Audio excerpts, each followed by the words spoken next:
Picture the dawn of the 1970s, when American highways were suddenly sharing space with an unfamiliar fleet of nimble imports. Small Toyotas and Datsuns zipped through city streets, sipping fuel while Detroit's giants gulped. Volkswagen Beetles dotted driveways like cheerful rebels, proving that compact cars didn't have to be dull or disposable. For Ford Motor Company, a brand built on V8 rumble and wide-shouldered sedans, this wasn't just competition. It was a warning. The beloved Falcon was losing its audience, overshadowed by Ford's own superstar, the Mustang. The compact segment Ford once dominated was shrinking fast, and every month more buyers defected to those intriguing machines from Japan and Europe. Gas prices were creeping upward, environmental regulations loomed, and the American taste for flamboyant excess was beginning to cool. Ford executives knew they needed an answer, something lean, attractive, and unmistakably modern. What they created was more than a stopgap. On April 17, 1969, exactly 5 years after the Mustang's birth, they unveiled a car that would quietly redefine what an American compact could be. They called it the Maverick, and it was about to prove that a budget-friendly Ford could look sharp, drive well, and stand toe-to-toe with the best imports of the era. Number 1. Imports invade Detroit sweats. The American auto industry of the early 1970s was used to setting the pace. For decades, Detroit had dictated what drivers wanted and how cars should look. But as the new decade dawned, a quiet storm gathered on the horizon, one that didn't roar with V8 thunder but whispered with efficiency. Across the Pacific, Japanese makers like Toyota and Datsun were sending over small sedans that sipped fuel, refused to brake, and slid into crowded city streets with ease. From Europe came the sturdy Volkswagen Beetle and a growing fleet of practical compacts. At first, the Big Three dismissed these newcomers as curiosities. Then the sales charts started to tilt. American buyers, young professionals, suburban families, even first-time drivers were choosing imports in numbers too large to ignore. Inside Ford headquarters, the mood shifted from confidence to unease. Their long-running Falcon had carried the company's compact banner through the 1960s, but the Falcon was aging and sales were tumbling. Worse, Ford's own runaway success, the Mustang, had stolen the Falcon's market almost overnight. The Mustang was a cultural earthquake, stylish, fun, and affordable. Yet that very triumph left a gaping hole beneath it. Practical buyers who simply needed an economical daily driver no longer had a compelling reason to visit Ford showrooms. Imports filled the gap. This was more than a sales slump. It was a warning shot. The oil shocks and economic turbulence of the decade were still a few years away, but Ford's executives sensed the ground shifting. A purely Detroit solution, big displacement, chrome bravado, wouldn't cut it. They needed a fresh compact that felt modern, looked good, and could be built fast and cheap. And they had to move quickly before another wave of crawlers and Beetles claimed even more American driveways. But what could Ford create that was affordable enough to battle the imports, yet stylish enough to make people forget the Falcon? The answer was closer than anyone expected. Number 2. From Falcon glory to Mustang backfire. At the dawn of the 1960s, the Ford Falcon was everything a sensible buyer could want. It was inexpensive to own, easy to service, and just big enough for a small family. For years it quietly racked up sales, becoming the dependable workhorse of Ford's lineup. Dealers loved it because it practically sold itself. Customers loved it because it simply did the job. But success has a way of breeding complacency. By mid-decade, the Falcon's straightforward formula, flat panels, conservative styling, no surprises, began to look stale.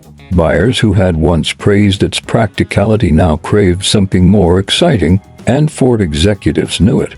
That craving is what gave birth to the Mustang. Conceived as a sporty, youthful offshoot of the Falcon, the Mustang shared much of its underpinnings, but wrapped them in a body that shouted freedom and speed. When the Mustang debuted in 1964, it wasn't just a hit, it was a cultural detonation. Ford projected first-year sales of about 100,000 units. Instead, they sold more than double that in the first 6 months. Dealers struggled to keep up. The Mustang appeared in songs, TV shows, even front-page news stories. It was the car that every teenager wanted and every parent secretly considered. But the fireworks carried a hidden cost. Each Mustang that rolled off the lot was, in a sense, a Falcon customer who never came back. Why settle for a plain commuter car when, for not much more money, you could drive something that looked like it belonged on a racetrack? Falcon sales plunged almost overnight. By 1966, the very car that had inspired the Mustang was being cannibalized by its own offspring inside Ford. The irony was painful. The company had created a phenomenon but accidentally erased its compact foundation. They had built the star but lost the supporting cast. Imports from Japan and Europe spotted the opening immediately, sliding into the market space the Falcon had abandoned. Ford now faced an uncomfortable truth. The car that had saved them at the start of the decade had become a liability by the end. The question was clear: could Ford create a new compact fast enough to stop the bleeding before the imports claimed the entire segment? Number 3. Design brief. Cheap but not boring. Ford's leadership knew they couldn't afford a long, lavish development cycle. Imports were winning customers every month, and the Falcon's decline was speeding up. The mission for the new car was brutally simple: get a stylish, inexpensive compact on the market fast. But speed alone wouldn't be enough. The Mustang had changed buyer expectations. Even economy-minded drivers now wanted a touch of excitement, something they'd be proud to park in the driveway. The new project had to hit a sweet spot: budget-friendly without looking cheap, practical without feeling dull. Engineers were told to keep the mechanical side straightforward. That meant reusing proven components, durable inline-six engines, the trusted C4 automatic transmission, and a simple rear-wheel drive layout. Reliability would be a selling point, and using existing hardware would slash costs and production time. Yet on the outside, designers were urged to think bolder. Management wanted a car that could stand next to imports and not look like a hand-me-down. The design studio took that challenge seriously. Rather than simply shrink a full-size Ford, they explored sleeker, more sculpted forms. Clay models experimented with fastback rooflines, short rear decks, and subtle curves that caught the light in motion. The team aimed for something that felt European in proportion: long hood, tidy overhangs without straying so far that it alienated American tastes. Every crease and contour had to serve two purposes: keep tooling costs low and give the car presence far beyond its price tag. Cost discipline shaped every decision. Interior plastics had to be tough but inexpensive. Glass shapes were chosen for easy manufacturing. Even the door structures were simplified to save ounces and dollars. Yet the mantra remained: never let it look like a compromise. By late 1968, sketches were turning into prototypes, and a name surfaced that captured the independent spirit Ford wanted to sell: Maverick, a small car with a rebellious streak. The timing couldn't have been better. Imports were gaining ground, and Detroit needed a counterpunch. April 1969 would reveal whether Ford's gamble could land a direct hit on the rising tide of Toyotas and Volkswagens. Number 4. April 17, 1969, a birthday launch. The Mustang's 5th birthday party turned out to be more than a celebration of a runaway success. It became the stage for Ford's next big gamble. On April 17, 1969, under the bright lights of press events across the country, the company unveiled a car that aimed to win back the practical buyers it had lost. They called it the Maverick, a name meant to evoke independence, self-reliance, and a refusal to follow the herd. For Ford, the symbolism was perfect. This compact wasn't just another Falcon replacement. It was a statement that Detroit could still surprise the market. From the start, the Maverick's value proposition was impossible to ignore. A base price of $1,995 under the psychological $2,000 barrier made it cheaper than many well-used trade-ins. Dealers loved that hook. Shoppers who came in looking for a reliable used car often realized they could leave with a brand-new Ford for only a little more money. And unlike many economy cars of the time, the Maverick didn't wear its thrift on its sleeve. Its long hood, short deck, and smooth fastback roofline gave it a sporty stance that looked far richer than the sticker suggested. Ford backed the launch with a national advertising blitz. Billboards teased a sneak preview of the 70s, while television spots promised a car that was simple, honest, and fun to drive. The marketing leaned into the Maverick name, painting it as the car for people who wouldn't be boxed in by convention. That attitude resonated with young drivers, who liked the Mustang's flair but needed something more affordable, and with older buyers who simply wanted a good-looking commuter without the headaches of the import scene. The strategy worked. Within its first 12 months, the Maverick sold nearly 600,000 units, one of the strongest debuts in Ford's history. For a company that had watched the Falcon fade and the import surge, it was a jolt of confidence. Yet behind the Maverick's clean lines lurked an unexpected twist. Keen-eyed observers noticed that this all-new Ford carried the fingerprints of a rival's most daring design. Number 5. The hidden influence. At first glance, the Maverick looked like an honest Ford original. Tidy proportions, a long hood balanced by a crisp, short rear deck. But design critics and car enthusiasts who studied the sheet metal more carefully began to sense something familiar, almost like déjà vu. There was a particular confidence to the way the Maverick's body swelled over the wheel arches and then tightened into a fastback roofline.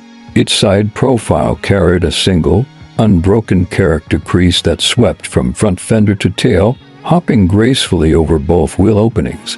It was clean, muscular, and strangely reminiscent of a very different machine, one that had shocked the industry just a few years earlier. The flash of recognition came from an unexpected place: the 1966 Oldsmobile Tornado. General Motors had launched that car as a technological marvel, a massive front-wheel drive coupe with bold, sculpted lines that broke from the conservative shapes of the mid-60s. The Tornado's design became an instant icon, celebrated for its wide stance and the dramatic way its body tapered inward toward the roof. Ford's Maverick, though smaller and far cheaper, seemed to borrow that same visual language. Look at the Maverick's rear three-quarter view, and the resemblance jumps out. The trunk is chopped short and flat, avoiding the long overhangs typical of compacts. The seat pillar leans inward with a deliberate angle, drawing the eye upward and giving the car a sense of forward motion even at a standstill. That's pure Tornado theater, distilled into a budget-friendly package. Was it coincidence? Ford designers never officially admitted to lifting cues from their crosstown rivals, but the parallels were too strong to ignore. In an era when Detroit studios kept close tabs on each other's concept sketches and show cars, inspiration was often a polite synonym for strategic borrowing. And in the Maverick's case, that borrowing worked brilliantly. By infusing a humble compact with the DNA of a GM Halo car, Ford created something unique, a bargain-priced sedan that carried a whiff of upscale drama. Buyers who might never afford a Tornado could enjoy a taste of its presence every time they slid behind the Maverick's wheel. This quiet act of design espionage gave the Maverick unexpected charisma, but Ford's styling team wasn't finished. The next detail they clung to would keep the car looking bold even as trends began to shift. Number 6. Built for the moment. Ford didn't just style the Maverick to look modern. They engineered it for a very specific time. By 1970, insurance rates were punishing muscle car buyers, and new emissions rules were squeezing big V8s off. The Maverick arrived like a perfectly timed answer. It used a simple rear-drive platform that was cheap to build and easy to service, but it felt livelier than the old Falcon it replaced. A lightweight body meant even the base six-cylinder moved with surprising snap. An optional small V8s gave weekend racers a budget hot rod. Dealers loved it because they could sell it at a rock-bottom sticker yet still offer endless extra striping kits, mag wheels, even factory air without scaring off frugal shoppers. In one package, Ford gave young drivers an affordable daily commuter and an easy path to personalization. But affordability was only half the story. What really cemented the Maverick's legend was the way Ford turned that low price into a marketing weapon. Number 7. Marketing Blitz and Maverick Mania. When Ford unleashed the Maverick, they didn't simply park it on dealer lots and hope customers wandered in. They built an entire cultural moment around it. Advertisements flooded newspapers and TV with a message that felt almost rebellious. The car that's simple, honest, and all new. Instead of showcasing chrome and luxury, Ford pitched the Maverick as a practical hero for the changing times. Prices started at just under $2,000, a headline that practically dared budget-conscious families and first-time buyers to resist. Dealers joined the frenzy by running Maverick midnight sales, keeping showrooms open late so curious shoppers could test drive the car under streetlights. Some lots even staged mini festivals with live music and free food to lure in crowds.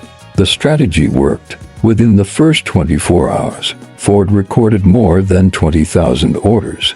By the end of the Maverick's first full year, sales topped 500,000, an astonishing figure that made executives grin and rivals sweat. Part of the secret was psychological. The name itself, Maverick, spoke to independence and a willingness to break from the herd. In the wake of turbulent late 1960s culture, that message resonated with young Americans eager for something that felt fresh and self-directed. People weren't just buying a car. They were buying a small slice of freedom. Yet success always invites challenge. As Ford celebrated its early triumph, a looming oil crisis and an evolving market would soon test whether the Maverick's charm could outlast the first wave of excitement. Number 8. The oil shock and the Maverick's second test. The early 1970s seemed golden for Ford, but by late 1973 the world shifted overnight. A sudden oil embargo sent gasoline prices soaring and lines of waiting cars snaked around filling stations. Overnight, America's love affair with big V8 cruisers looked reckless. Drivers began searching for cars that could squeeze every mile from a gallon. And suddenly the Maverick, originally marketed as an affordable compact, found itself in the spotlight again. Its timing was uncanny. The Maverick's light body and thrifty six-cylinder engine meant owners could survive the gas crunch without sacrificing the independence the name promised. Dealers saw a second sales wave as anxious buyers traded in thirsty muscle cars for something more reasonable. Ford seized the moment with ads highlighting economy over style. But the Maverick didn't have to pretend. It was genuinely efficient compared to the heavy iron of the era. Yet the crisis also exposed limits. Competing imports from Toyota and Datsun offered even better mileage and more modern engineering. What had once been Ford's clever answer to compact imports suddenly faced tougher, smarter rivals. As the Maverick's practical side kept it afloat, engineers knew they'd need more than nostalgia to compete. The next move would be crucial if Ford hoped to stay ahead in a market that was changing faster than anyone expected. Number 9. Engineering tweaks and trim tricks. Facing sharper competition from nimble imports, Ford doubled down on making the Maverick feel fresh without reinventing the wheel. Rather than pour huge budgets into a complete redesign, engineers and stylists focused on smart, low-cost updates. They introduced the Grabber package, a bolder trim with bright stripes, sport mirrors, and a rear spoiler that gave the humble compact a street racer attitude. Under the hood, optional small block V8 South like the lively 302 added genuine muscle, letting weekend enthusiasts line up against heavier Chevys and still surprise them at stoplights. To match the year's safety and comfort demands, Ford quietly upgraded suspension geometry and added better front disc brakes on higher trims. Interiors gained padded dashboards and plusher seat fabrics, small touches that made daily driving less Spartan. These refinements weren't headline-grabbing, but they kept the Maverick competitive as regulations tightened and buyers grew more demanding. Marketing leaned into these tweaks, presenting the Maverick as both thrifty commuter and weekend warrior. Ads promised a car you could dress up to match your personality, sporty grabber for the young crowd, practical sedan for families.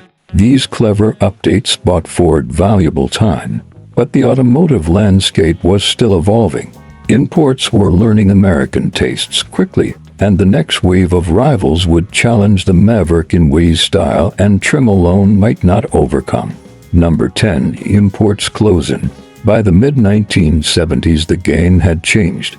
Japanese brands that once seemed like curiosities were now legitimate threats, and their cars were improving with every model year. Toyota's Corolla, Datsun's 510, and Honda's emerging Civic offered more than just exceptional fuel economy. They delivered precise steering, clever packaging, and a level of reliability that American compacts struggled to match. While Ford celebrated the Maverick's strong sales, customers were beginning to notice how quietly these imports started every morning and how rarely they needed a mechanic's touch. The Maverick's design, brilliant at launch, was aging. Its carbureted engines and basic suspension, fine in 1970, felt old-fashioned next to overhead cam 4s and tighter unibody chassis from overseas. Even Ford's own Pinto, smaller and more modern in concept, began stealing the Maverick's spotlight. Dealers heard the shift in buyer questions. People asked about mileage first, performance second. Ford tried to answer with incremental improvements, better emissions controls, slightly more efficient gearing, but the world was racing ahead. Imports brought hatchbacks and front-wheel drive. Ford still relied on a classic rear-drive sedan layout. The Maverick remained a solid choice for loyalists, but the tide of innovation was rising fast. To keep pace, Ford would need a new vision, one that looked beyond mere updates and toward the next generation of small cars. Number 11. Cracks in the armor. By 1975, hints of trouble were hard to ignore. What once felt like a forward-thinking compact was starting to show its age in every showroom comparison. Safety regulations demanded heavier bumpers and stricter crash standards, adding pounds and dulling the Maverick's once sprightly feel. Emissions controls rushed to meet new federal mandates, strangled horsepower, and made the small V8 options far less exciting. Even the thrifty six-cylinders, while dependable, struggled to meet the rising expectations for fuel economy set by Japanese rivals. Customer complaints crept upward. Rust resistance lagged behind imports, and interior plastics faded under the relentless sun. Road testers, who once praised the Maverick's lively handling, now called it merely adequate. Dealers found themselves discounting leftover inventory while competitors boasted waiting lists. Ford management understood the warning signs, but replacing a volume seller wasn't simple. The Maverick still sold respectably to loyal buyers, and in Detroit the instinct was to stretch a successful platform as long as possible. Yet the market was shifting underfoot. Younger drivers who once flocked to Maverick showrooms now eyed sleeker, more efficient alternatives. If Ford wanted to hold its ground, the next move had to be bold and soon. Number 12. Competition tightens the noose. By the mid-1970s, the automotive landscape had transformed into a battlefield Ford could no longer ignore. Toyota's Corolla was quietly redefining reliability, while Honda's Civic delivered a mix of efficiency and nimble handling that made the Maverick feel dated overnight. Volkswagen's Rabbit, with its hatchback practicality and front-wheel drive layout, seemed to leap a full generation ahead. Even domestic competitors sharpened their weapons. Chevrolet's Nova received a fresh redesign, and Chrysler's Dodge Dart refined its ride and interiors to lure budget-minded families. Each rival highlighted what the Maverick lacked: modern engineering, superior fuel economy, and interiors that no longer looked like they were cut from the bargain bin. Rising fuel prices after the 1973 oil crisis amplified those shortcomings. Drivers who once shrugged off a few extra gallons per week now counted every mile. Ford attempted minor updates, trim packages, revised grilleys, splashy paint, but these were patches on an aging suit. The Maverick's platform, conceived in the late 1960s, simply couldn't hide its age. As competitors rolled out hatchbacks, 5-speed manuals, and front-wheel drive technology, the Maverick's rear-drive simplicity began to feel less like dependable tradition and more like stubborn inertia. Dealers sensed the change in customer conversations. Test drives ended with polite smiles and comparisons to sleeker imports. Maverick still had loyalists, but the tide of innovation and efficiency was rising fast, and Ford's once brilliant compact risked being swept aside if a new strategy didn't appear soon. Number 13. Ford's countermove. The Granada arrives. Ford's answer to the Maverick's aging formula came in 1975 with the debut of the Granada, a compact two-midsize sedan aimed at customers who wanted more comfort without a jump to full-size prices. Marketed with a surprising flourish, some ads even claimed it looks like a Mercedes. The Granada was positioned as a step up in refinement, plush interiors, more substantial sound insulation, and a sharper, more formal design all signaled that Ford understood buyers were craving a little luxury alongside economy. Granada's arrival immediately complicated the Maverick's place in the lineup. Priced just a notch higher, it tempted many of the very shoppers who once considered the Maverick Ford's sensible small car. Showrooms suddenly had two vehicles competing for the same wallet, but only one carried the newer engineering and upscale feel. Dealers quickly noticed that test drives tilted toward the Granada's quieter cabin and modern styling, leaving the Maverick looking like yesterday's bargain instead of refreshing the Maverick aggressively. Ford allowed the newcomer to steal the spotlight. Advertising budgets shifted, brochures boasted about Granada's European elegance, and executives clearly viewed it as the future of Ford's compact segment. For the Maverick, this was a silent but undeniable demotion, a signal that the company no longer saw it as the primary weapon against import competition. Loyal Maverick owners might not have realized it at first, but the writing on the wall had become unmistakable. Ford's once bright star was now the understudy, waiting for the curtain to fall. Number 14. Holding on through the late 70s. Despite the Granada stealing headlines, the Maverick soldiered on, a dependable workhorse for customers who valued price over prestige. Ford kept the assembly lines running, refreshing paint palettes with earthy 1970s tones, bronze, copper, and harvest gold, and offering trim packages like the luxury decor option to add a touch of chrome and vinyl elegance. Under the hood, the familiar choices remained: the rugged 200 and 250 cubic inch inline sixes, or the trusty 300 to V8 for those wanting a little more punch. These updates weren't revolutionary, but they kept the car relevant for frugal buyers and fleet orders. Dealers leaned on the Maverick as a proven budget draw.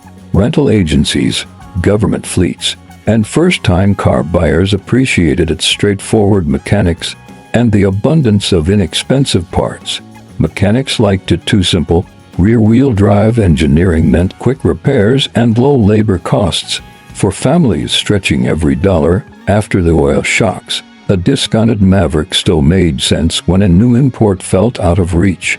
Yet the showroom atmosphere had changed. Shoppers increasingly asked about mileage ratings and hatchback practicality, comparing the Maverick to nimble Civics or the versatile Rabbit. The Maverick's crisp lines, once a selling point, now looked conservative beside wedge-shaped newcomers. Ford quietly trimmed marketing spend, allowing the car to fade into the background while focusing resources on the Granada and the upcoming Fairmont platform. Through it all, the Maverick maintained a quiet dignity. It wasn't flashy, but it delivered on its original promise: an honest, affordable car that started every morning and asked for little in return. Number 15. The final model years. and a quiet farewell. By the mid-1970s, the Maverick was living on borrowed time. Fuel prices remained volatile after the oil crisis, and federal regulations demanded stricter emissions controls and new safety standards. To comply without major re-engineering, Ford added catalytic converters, heavier bumpers, and revised carburetors. Those updates kept the Maverick legal but also nudged its curb weight upward and its performance downward, softening the lively feel that had once set it apart. Still, many buyers, especially those who prized reliability over speed, saw these changes as minor trade-offs for a car they already trusted. Sales, however, told a different story. Annual totals that had once neared 600,000 steadily slid into six-figure territory. Competitors like the Honda Civic and Toyota Corolla were proving that imports could deliver stellar fuel economy and contemporary styling at a similar price. Inside Ford's own showrooms, the new Fairmont, riding on the more modern Fox platform, promised better efficiency and roomier interiors, signaling the next chapter for the company's small car strategy.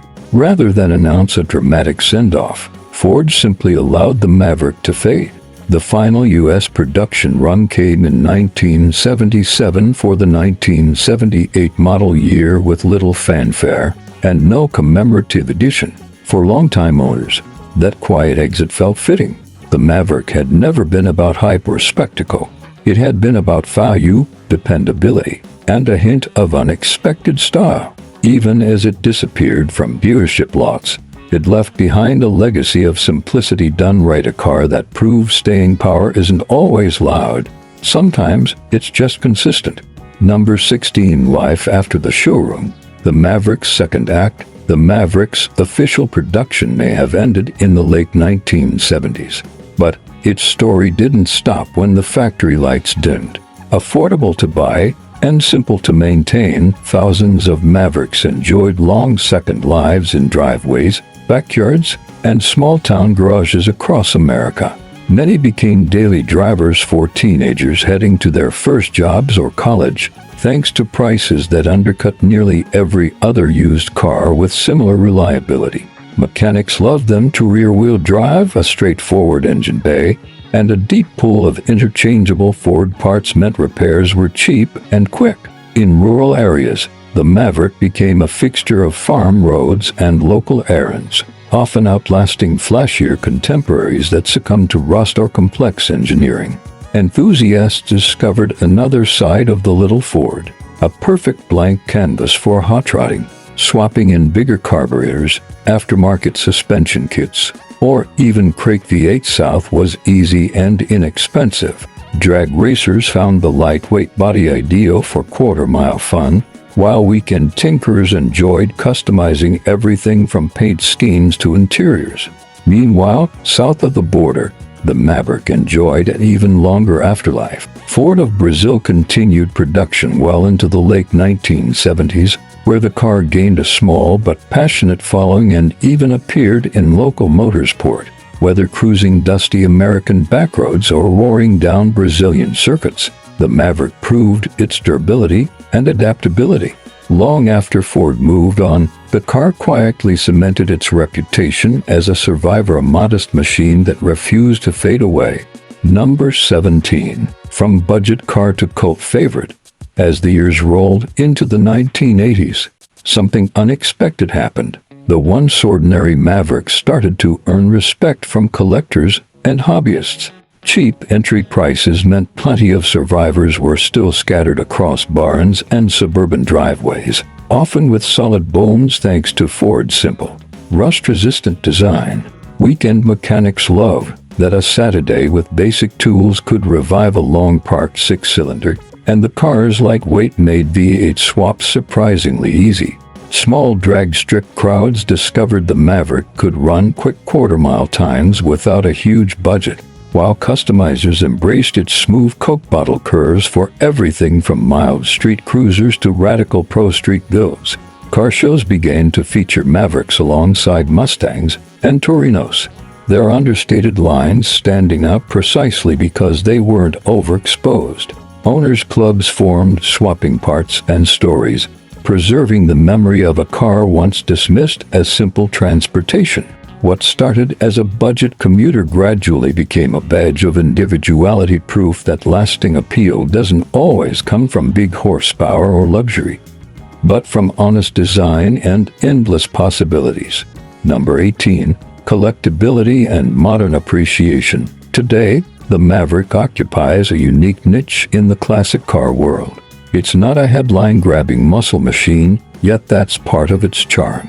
Prices remain approachable compared to Mustangs or Camaros, allowing first-time collectors to own a genuine slice of 1970s automotive history without draining their savings.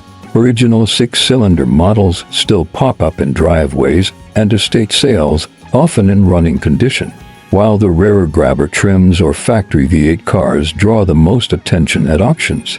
Parts availability helps its appeal. Because the Maverick shares components with other Ford models of the era, mechanical pieces are easy to source and inexpensive to maintain. Enthusiasts also appreciate how the car balances vintage style with everyday usability. Light steering, simple electrics, and good visibility make it a classic you can actually drive regularly. Online forums and dedicated clubs continue to grow, offering advice and camaraderie to a new generation of owners. What began as an affordable commuter now stands as proof that honest design and durability can turn a modest compact into a respected classic. Number 19.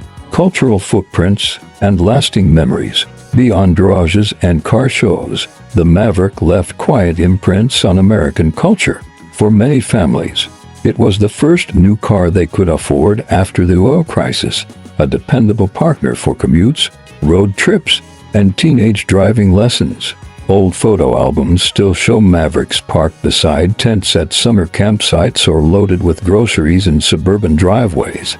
In small towns, local police departments and government fleets relied on the sedan versions well into the 1980s, making the Maverick a familiar sight long after production stopped. Pop culture gave it occasional cameos to background cars in TV dramas, low-budget action films, and even music videos looking for that unmistakable 1970s vibe. Its understated shape became a time capsule of the decade. Long hood, short deck, gentle curves. Owners often talked less about horsepower and more about memories, first dates, family road trips, learning to change a tire on a dusty shoulder. Those everyday stories are what keep the Maverick alive today, proving that a car doesn't need headlines or trophies to leave a lasting emotional mark. Number 20. Legacy of a quiet classic. Half a century after its debut, the Ford Maverick's reputation stands stronger than anyone at Ford might have predicted in 1969. It never aimed to be a headline-grabbing muscle car or a luxury cruiser. It was built to be practical, attractive, and affordable, and it accomplished all three. That honesty is exactly what endears it to enthusiasts now. Collectors admire its clean lines and straightforward mechanics, while casual fans appreciate how it embodies an era when cars were simple enough to fix with a socket set and a weekend.